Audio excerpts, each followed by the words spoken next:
returns. Another week of killing and maiming. I am John Forex. Beside me is Kronos Ragegore. How are you doing today, Kronos? I'm hungry, John. Hungry for more blood and pain. As am I. But before we start the show, I have an angsty bone to pick with you, John. Why, it's our sideline announcer, Anxiety Andrew. Damn right, Cronus. What? I said your name, right? My name is Anxiety. Anxiety, not angsty. Is there a real difference?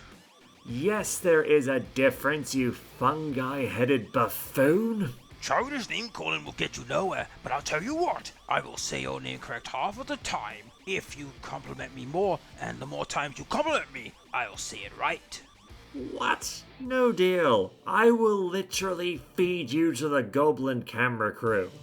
They haven't eaten in days. Hey, we'll solve this later. There's a game about to be played. In this first match, it will be the Goblins versus the Skaven. Both teams are squishy, so this should be one slaughterfest of a game.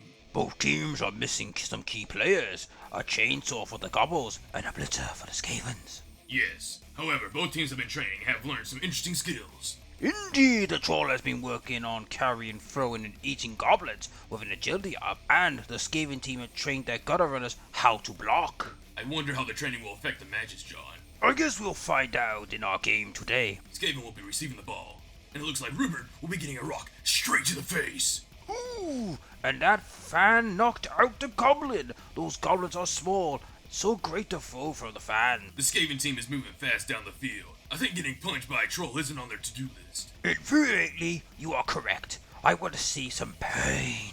There's some. While suffering minor brain damage even before the swing, the Skaven player barely dodged the spiked frail, only really sustaining a flesh wound. Personally, if I was the coach, I would just send him back into the game.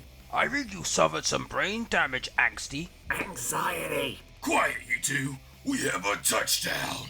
That'll make the score 1-0 with Skaven winning. Wow, that goblin's pretty good for its only play. Yeah, but now the rats are starting to infest the backfield, going right after the ball. But the goblin's got it, for the moment. Not anymore. I think the gutter runner tripped him. Well then, the Skaven touchdown making it 2-0. On turn 5 for the Goblins, and the Skaven team has stolen the ball again. Did the trolls forget that there is a game going on? Doesn't matter now, we have another Skaven touchdown. 3 Skaven, 0 Goblins. I don't think the goblins will be winning this one. You never know, John. The trolls might try to put this game on their backs. Put a trust in a troll? Have you gone mad? I am a Minotaur. I'm always angry. That's not... never mind. Either way, that's it for the first half. Can the goblins make a comeback? If they can secure the ball, then maybe, as they are heading down the field. Not only with their feet, but with the arms of the troll. However, the ball carrier is exposed for a blitz. Here comes the storm vermin. Perfect punch. Here's our first death of week 2. It might have been the ball carrier, but who cares? It's only a goblin. See, even the Crouch is shrugging, and there are plenty more recruits you can pull from, as they are almost as bad as the rats. An infestation. Well, I agree with Anxiety. Us orcs only use the goblins for fouls and being thrown. You said my name correctly. You can be trained. Don't get used to it, Angsty Pants. I don't think that troll was very happy about that. Are you sure? I think he's... Oh, he's got the ball. That makes sense though, as the goblin coach was making him do agility training. Steve gets injured, but that isn't a surprise. Touchdown, Goblins. That'll make it 3-1. Skaven is getting the ball again. And like the last 3 times, the Goblins' defense is a bit weak. However, they are able to bring down the gutter runner that was holding the ball. There goes the only defense of the ball. He's faking it. Either way, Skaven touchdown, making it 4-1. Can the Goblins make another touchdown to help their stats from this game not being a complete stomp out? Looks like they're going to try as they are setting up for one-turn touchdown. Here they go. The throw is solid, stuck the landing, and he didn't slip. Touchdown, Goblins. What a play. Indeed. Now that was a marvelous play. I don't remember the last game that ended with a 4-2 score. On to the next match. It'll be the Vampires versus the Norse. The Vampire coach decided to rehire everyone for a new team, and the Norse trained their players to guard others. It appears we have snow on the field today. This can make it more difficult when it comes to passing along to other players and rushing down the pitch further. Indeed. After the vampire blitz, we're gonna get our first injury of the game. It's only a walking, talking blood bag, so no one really cares right now. Granted, if the vampires can't feed, then there will be problems with the fans. Those fans better get their anti-vampire spray out then. I was wondering what smelled so terrible. Thought it was John. Excuse me, this is my cologne. It keeps fanged freaks like you away from me. Very immature, John. I would like to keep my business on the game, thank you. Great idea. The Norse is able to make a hole through the vampire's defense and run down the field. Since there's no vampire really in sight, it looks like they're going to stall the clock. Not before we get another injury. Same as the first, but this time just a bit worse. Nothing career-ending, but he'll be off the pitch for a while. So, you're a poet and you don't even know it. Quit it, you two, unless you want a fish sandwich. Fine, moody pants. I don't even wear pants. Wear a loincloth. Norse touchdown! Either way, they'll make it 1-0, Norse winning. And right before halftime. The vampire team will be getting the ball this half. Maybe they could turn this game around to a tie or victory. Well, as long as they don't quit like last time, then they might have a chance. The Norse team does outnumber them and will quickly attack the ball carrier. Vampire goes down with a stun, and the guard Norseman was in the right place at the right moment to catch the ball. Vampires are getting desperate, and both players are not skilled enough to block officially yet, so they are both going down. He's fine. The throw pushed that player's finger backwards during the block, and the player is complaining about his hand. I guess he cannot take a block. Indeed, he'll be out for the rest of the game. What a baby squid! Get back there and take your punches like an orc, you blood-sucking whore! Back to the game.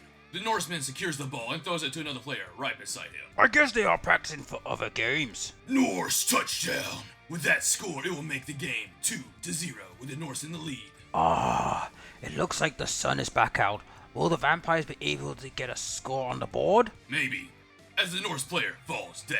We have a loose vampire down on the pitch. Run! And with no one to stop him, we have the vampires on the scoreboard right before the end of the game. Not a bad game. Could have been a bit better, but I have a feeling that we'll want more blood before the week is over, though. You're probably right, John. I can smell the disappointment in the air. On to the next game. In this game, we have the Dwarfs versus the High Elves. Unfortunately, there was a major storm that besieged the stadium and no footage was lost. And somehow, a dwarf. From what the reports say, the Dwarves were about to get a single touchdown, but the storm came in, and a troll slayer from the team Bearers of Grudges was found 3 towns over deceased. They believe that the storm killed him. I say that it was gravity. Back to you, John. What a tragedy. Well, let's take a look at the next match. Indeed, this game will have the Wood Elves versus the Chaos. This should be a bloodbath. The Chaos team doesn't have any additional training, and the Wood Elves have a tree man with guard and the War Dancer with strip ball. Chaos gets the ball in the first half, and they start to press in the Elves. But their effort is stopped by a Chaos Warrior being brought down after a brawl with Morgan Treeman. This will give the Elves a great opportunity to go after the ball and the ball carrier. But the Chaos team is able to retreat to cover the Elven Blitz. We are on the Wood Elves' 5th turn. After much confusion and dirt hugging, the Chaos team are heading up the pitch for a touchdown. After the failure of the Blitz, the ball carrier of the Chaos team is now on the Wood Elves' side of the pitch. Ooh, look at that, Kronos. What are the Chaos team doing? A good old-fashioned foul. And it looks like it worked. The War Dancer wanted more contact with the Earth. As you can see, these freaks are really into this weird nature phenomenon. They call this one becoming one with the Earth. Don't ask how I know this, but the Chaos team took advantage of this opportunity and is helping the War Dancer to become more with his precious Earth. Too bad they didn't stomp harder, as the elf is still alive. Well then, that was more information about the Wood Elves that I wanted to hear, so back into the game. Agreed. The Chaos team struggled to pick up the ball a few times, and the Elves were able to steal it. And they tried to do a pass, but failed, keeping the score 0-0 in this first half. The Wood Elves get the ball in the second half and they start to getting surrounded by the Chaos team. A very poor strategy, and they try to escape the pressure by tripping over the Chaos leg. The Chaos team presses more, but the ball is near the treatment as the Elves set up for a pass. Are they crazy? Yes, they are. Nug's buddy goes for the pass. Touchdown! I hate Elves, and that should not have happened. Do these Elves grease themselves up or something? I don't know, John, but I want to kill them. You and me both. Either way, can the Chaos team get a touchdown to tie the game? They're not doing a good job at it. The Elves keep swarming at them. But the Elves are not making their dodges anymore, so maybe the Chaos team can. Touchdown, Chaos! Make it a tie game 1-1. This match could have gone worse for both teams. We needed to see more blood, pain, and death! So I am very disappointed with how this game finished. On to the next game, which will be the Ogres versus the Dark Elves. The Ogres were able to train one of their gods with break tackle, while the Elves decided to not replace their roster and instead go with a bunch of loners to tank the mighty blows from the Ogres. I have a feeling that Dark Elf coach really doesn't care about the outcome of this game. If there isn't any blood in this match, then I wouldn't care about it either. The Dark Elves are receiving the ball in the first half, and they are starting the show by running their squad straight into the Ogre lines. I guess they thought they could block an Ogre. Bad idea. The Ogres take advantage and bring down the ball carrier. They settle for the pass. Too bad. Granted, the Ogre would have ran him down, but that's the thing I wanted to see. Dark Elves turn 7, and the Orcs with the ball gets brought down. I think this is all for the first half. We'll see. No injuries or touchdowns. The Ogres get the ball for the second half, and they start by pressing their line forward. But the Elves see a target and send a loner behind the lines and take down the Snarling, stunning it in the process. Nothing really happens from this blitz except the delay of the clock. However, an Ogre got the ball. Can he do something? Probably not. The Elves get desperate and goes for a punch on the Ogre without any support. Oh, they brought them down. Too bad for the Elves though, as the Ogres set up their players to surf them off the pitch into the raging crowd. Oh, we have an injury. How does it look, Angsty? For the love of anxiety. They'll miss the next game, but that doesn't really matter as this team is going to be replaced by hopefully a more competent team with a better composition. Either way, the Ogres were able to get the ball after the Goblin ref threw it back into the pitch. Again, the Dark Elf coach was crazy to shout one of his elves to do a suicide blitz, and somehow he got him down again. I don't know if it was pure luck or unluck, but neither team was able to pick up the ball after that. I personally think the Snots want revenge against the Ogre players and decided to take the risk of not picking up the ball and blaming the elves for scaring them. The Ogres are a bit boneheaded, but I don't think they would really care about the ball or not. If it's snack time, it's snack time. The only thing a Snotly can do is run faster than each other. In the next match, we have the Orcs versus the Chaos Dwarfs. Neither team has been training for this match, and if they have, it hasn't been much. We start the first half with a blizzard. Oh, it looks cold down there. The Chaos Dwarfs get the ball in this first half. They will need to outskill the higher strength Orc team. The Bull Centaur will have more difficult time rushing down the pitch with the high armor of both teams. I doubt there'll be many injuries in this match. There better be. If not, I guess I need to head down to the pitch myself. Both lines seem to be in a stalemate, but it looks like the ball carrier is sending someone into the crowd. No injury though. But did that dwarf forget his skills? Appears so. What is that Bull Centaur doing? Getting punched into the ground. Great job! Not. Now the ball's free. The Orcs take advantage and pick up the ball. However, after a turnover, the ball carrier is free to be surfed. Yeah, now the Orc thrower gets to have a chat with the fans, knocking him out in the process. We don't have any real blood though. With mostly brawling with each other, the time runs down. We head into the second half. On Orcs turn 11, their cage is a bit broken. And what is this for thinking? As a former Orc quarterback, I don't recommend blocking. Single for assistance as you have the ball, unless you can't. Down he goes. At least the ball is in the hands of another Orc. Not long though, he goes down too. After much brawling, with nothing to note, the Bull Centaur is able to grab the ball and head towards the touchdown line. Touchdown, Chaos Dwarfs! That'll make it 1-0 with the Dwarves in the lead. Nothing else really happens in the rest of the half, so on to the next game. We have the Pro Elves versus the new team with a new coach replacing the Bretonians. Underworld! I have a feeling that this new coach is about to learn why so many other coaches hate elves. With the Underworld being the new team, their key players are the Blitzers, Throwers, and the Troll. The Pro Elves have played their game, so they have some training done, training their Blitzers how to dodge. As long as we can see some pain in this game, then I think everyone will be happy. You happy? Don't make me laugh. Hey, you can be happy and angry at the same time. They call it hapgry. Probably hungry. Either way, the Pro Elves will be getting the ball in this first half. The Pro Elves start this half by setting up for a two-turn touchdown. A classic, annoying strategy by the Elves. Down the pitch they go, but the Underworld team is able to delay them. Goblin injury. How does it look, Anxiety? Oh, he'll be okay. Not that his underworld counterparts care, but one body down and many more to go. The elf is going for a touchdown, and he falls flat on his face. What a good laugh! Can the underworld team capitalize? The Skaven throw's got the ball. What? He trips going for a rush? The Elves grab the ball. Elf touchdown! They'll make the game with the Pro Elves winning 1-0. On turn 7 for the Pro Elves, and the underworld team is able to make a small cage near the... Ha! We have a death! The Elves killed a blitzer! The doctor is heading out into the field. Yes, and he signals that the underworld blitzer is indeed dead. What a punch! I didn't expect that from a softy elf. If my bet is correct, then the underworld team would not be happy about their loss. Oh yeah, another injury! This time it's on the Elves team.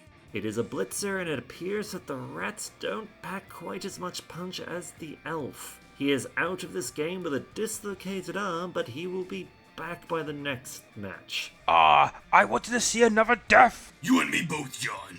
And with that, the time runs out. With the Skaven thrower looking for an opening, we did have a gobble foul in alignment to get a KO before the whistle. Underworld will be receiving the ball in the second half.